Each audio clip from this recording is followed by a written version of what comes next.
tugabulago mulo ontuze ongude mu bulago ne boy mbakubanga mbadde njaga kutema mbadde nga kutemerawo mulo tali tekalikiriza mwana kujja kutuga suspect ozo ntugongwa mu bulago baba teba kwata omuntu omusabaze tali mada kwata video oza simu kwano gwange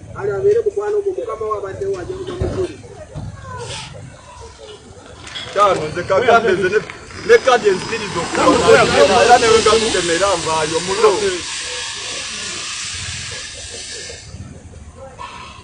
zene mutane musire ya jimo jakunzi jayo ngate stadium ya deso jimo jakunzi jayo nze bino bankwata mwana Richard Gachida ndaba wankutono byale mwana abatumye wuli lwaki bankwata ng'omudongo bakwata mwana ng'omudandala bano baniga mwana nkugambye kyango nyimiriza nkuzemu kyango nyimiriza nkuzemu kyango nyimiriza ombuziza ne kudamu ki wambuziza mwana muzemu kyono kyali muzemu ki tombuziza amanya gange nenga kudamu kati lwaki boyo badongwa mu bulago Nengo sozi wanikamu Zemana boy nze sagala mwana byakuzi jako tano nze abana babiri benina musimu ze yasoba labirira nze nafadda ngende luzira ne nebaka mulo nze nkubulira lo lichadi nze mwana nze boy necha wa datano kagambe kino nze neva kodda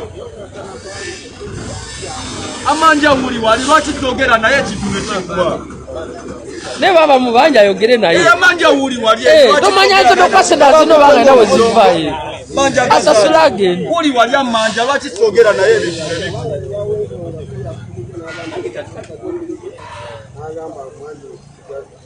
mwogere uri wali amanja njagala njogere naye kigwe kiche magala kubagana Yano kwe batu chimakonda ne military memuli jasi batu ne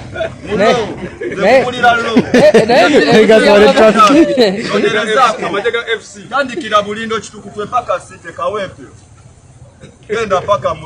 eri mu kikoni eri mogendo buze eri mu kisemiti site mbuza mwana nze ndi mukaka munga tononyeza tano ndi mukaka munga tononyeza kuli abatumye uli wali lwaki tayogera na boy ni banta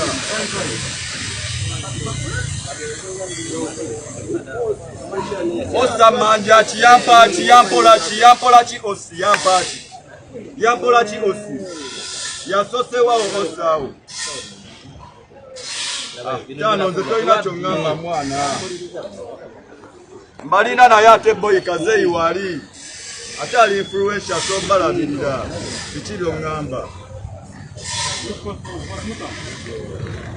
chade mwana saga bino bya kuteka matala mwana kuna busete bumeko bunkwasa we mwana busete bumekabu ano dogo mwana anzijonkera nnyo ono anzijonkera nnyo nemanya wakajja kuno ku kyalo nze nkubulidde lo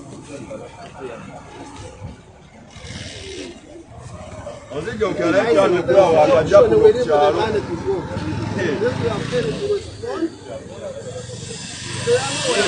mwana bamanja musene bankusenga omudandala musende mwaki muganda wa musende mwaki wewola yakati mumanere sende meka kuli wali eri kwamaganda ndije njogenda naye bali bano bakusenga omudandala ensonga nayo zaba abatate matala byebikirizo mwana bazewola abantu bewola leta manja manja lwaki bandabisabwe kemugende tinche mugenda kukola kubanga nze ino zisasu bino binakola mwana byakirongo nawe ayina okwogera olwo mukyala Hakimi did it. John Cena did it even with his girlfriend. Now Akon has done it. After 29 years of marriage, Akon's wife has filed for divorce, demanding well over $100 million in divorce settlement. But guess what? Akon had pulled an Hakimi on her. Because guess what? Despite the fact that Akon, as an internationally acclaimed musician, is worth millions of dollars, had only $10,000 to his name. Every other thing registered to his mother's name. Every other thing registered to his mother's name. Every other thing. 29 years of marriage, just 1 year away from the 3rd decade. A woman files for divorce. She is done. She is no longer interested. And she wanted over $100 million, according to her, that she had contributed to Akon. And they went through his account. This guy, God bless you, had just $10,000 to his name. Every other thing is registered to his mother's name. Why do we call it Hakimi's law? Because Hakimi was the first male celebrity to make it open. As a man, you cannot be inside river and soap will enter your eyes. Mbano, it cannot happen. Rita, you know what? I love her so much. You are going to learn. John Cena told his girlfriend, if you will move into my house, let's sign an agreement that you are just a girlfriend and you live with nothing. Every day I come here, I shout prenups. Every day I come here, I talk about prenuptial agreements. Every day. But what do? Nothing. Rita, I love her. You will know that if your marriage even survives 10 years, thank God, this is 29 years of marriage. She is trying to ruin the man. Women are not innocent. Tomeka was demanding millions. Millions. You think when people say your wife is not your family, it's because during divorce, your wife does not treat you like family. You understand? So they know what they are saying. How much is it worth? Have we not seen men give their lives to these kind of women? I am leaving you and I will make sure I ruin you. I will make sure I leave you with nothing. If Akon wasn't well advised, this is how he would have ended like this. So when you see men with sense, there is nothing wrong. When you people grow old together, of course, he's leaving everything for you and his children. But for women that are not ready for marriage, they don't deserve anything. If the only reason you're entering a man's life is because you want to lie to the man, is because you want to cheat the man, is because of what you can get from the man, you do not deserve to be in that man's life. And somebody asked me, Rita, why do men always register in their mother's name? It's because we have seen fathers that will convert their sons' properties too. You understand? So if they are either of the parents, you understand, you can use either of your parents. They understand. But we are seeing people register to their mother's name. They have their own reasons.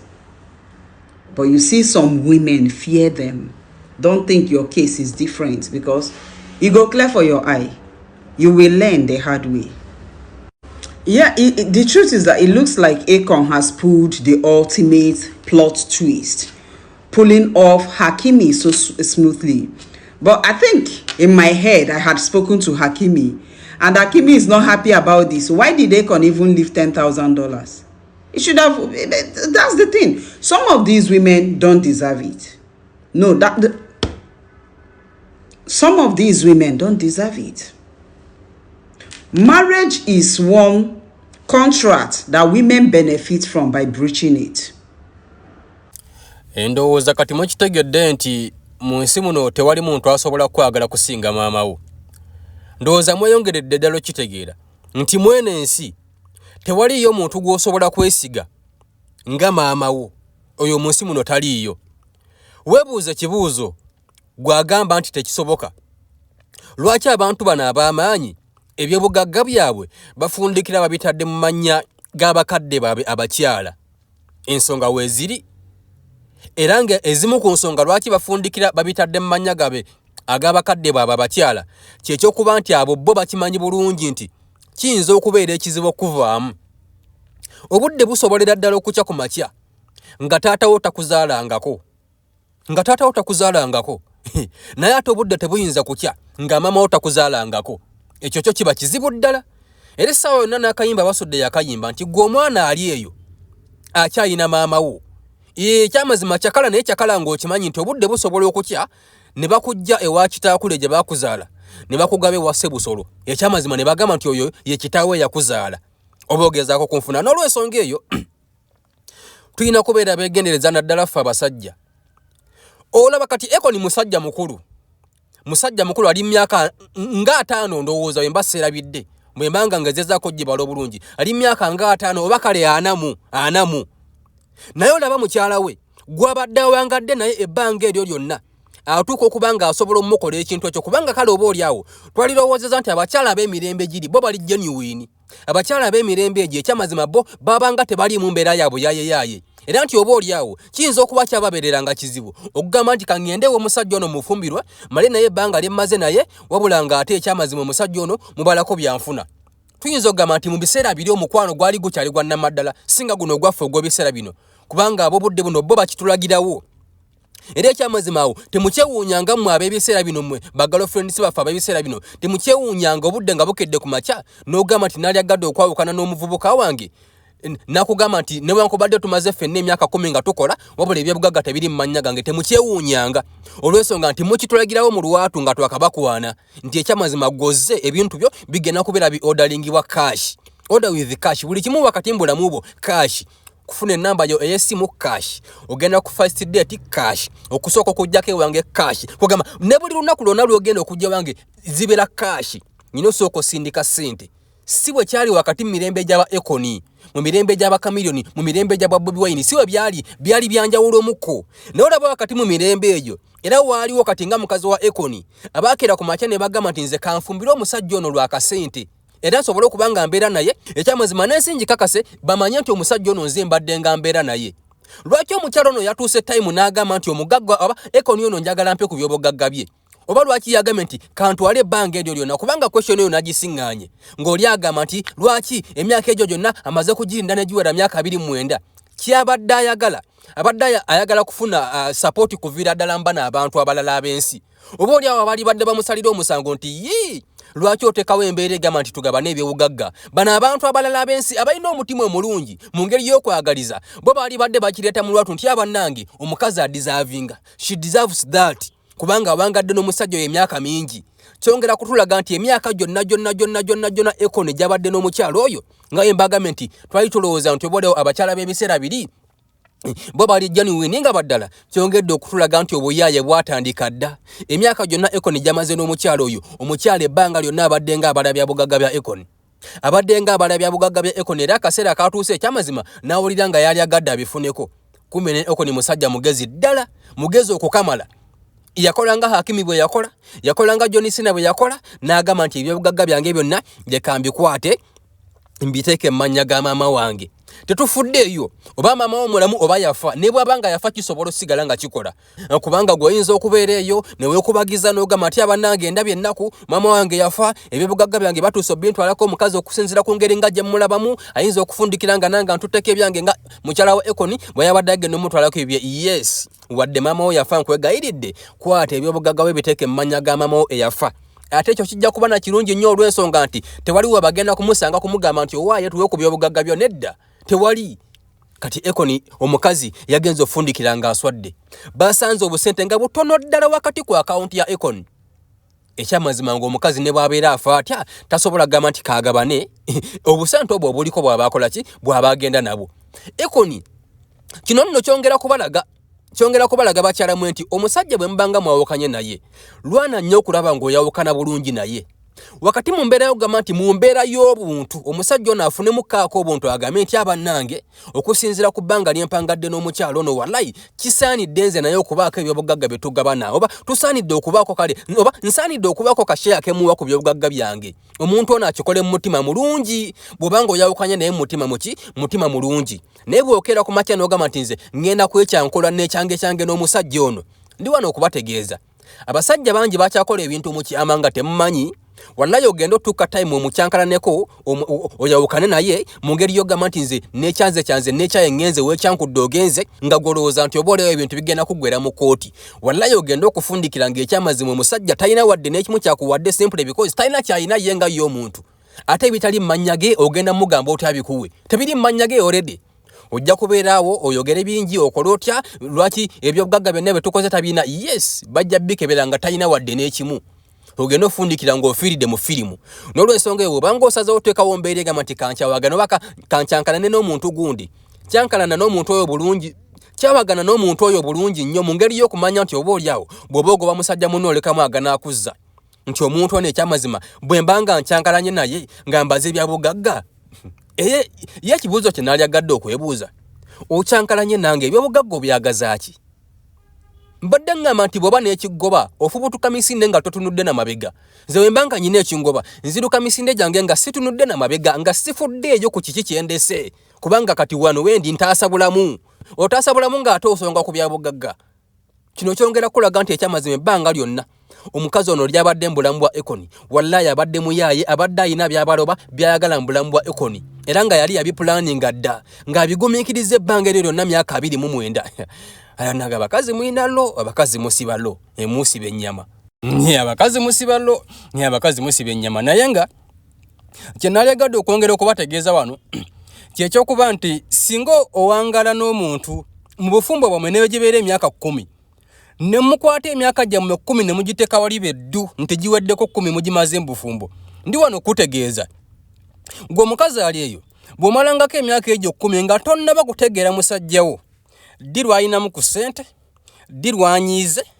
ddi lwasanyuse ddi lwewamuwadde sekisi n'anyumirwa ddi lwewamuwadde emmere n'emuwomera ddi lwe yafunyeyo akampwankimpwanki akalala n'omalako emyaka 10 beddu n'ogisuula wali nga tonnaba kutegeera bintu ebyo mu musajjawo ndi wano kikutegeeza munnange nti ojja kuba tojja mutegeera oliba tolimutegeera obulamu bwo bwonna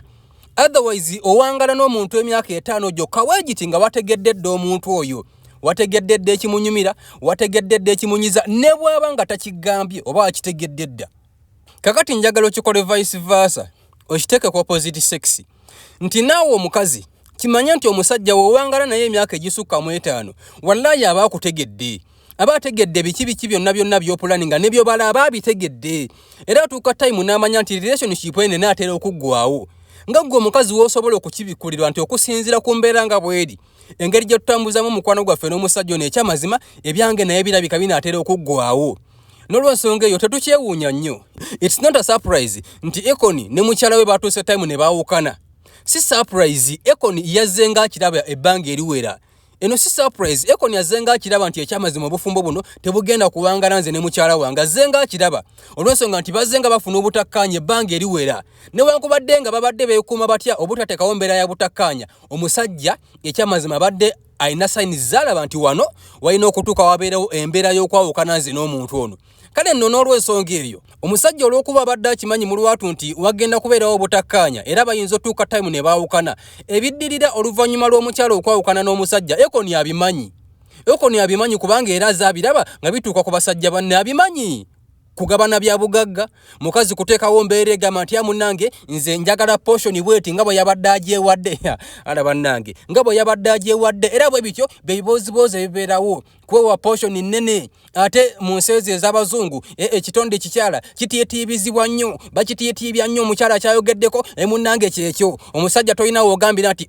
toyina kati Ekoni yo oluvannyuma lw'okukitegeera n'agamba kasita kino kenkitegedde bakasita ntegedde kino leka nkukola ekyajabu n'agamba nti ebyobugagga byange byonna kambisse mu mannya ga maama wange kale tulabe ebiri mu mannya ga maama wange be banaabinzijjako nti oba oliawo kale babiwa omukyala n'afundikira ng'omukyala aviiriddemu awo naye era ne ku sayidi y'omukyala bwebanga kino kyamuguddeko bugwi surprising nti oba oliawo ebyobugagga Ekoni yabikyusa n'abissa mu mannya ga maama we kitegeeza nti omukyala ono ebbanga lyabadde ne Ekoni abadde tamutegeeranga kubanga ekyamazima oba wategeera dda era n'omanya biki ebiyinza okuddirira oluvannyuma lw'okugamba nti muzzenga mufuna obutakkaanya n'omuntu oyo golowooza yabadde nga musiru era omukyala alina kubanga naye abadde akimanyi mu lwatu nti oluvannyuma lw'okufuna obutakkaanya n'omuntu ono ebbanga eriwera alina okubanga alina kye yakola okubanga ekyamazima ebyabugagga bye sigenda nabyo byonna nga bwe yabadde era abyewadde banji alya mwenge ligwa na mwenge akufumbire ey'omutwe omufumbire ey'ekirenge ne mwenkanye vumbe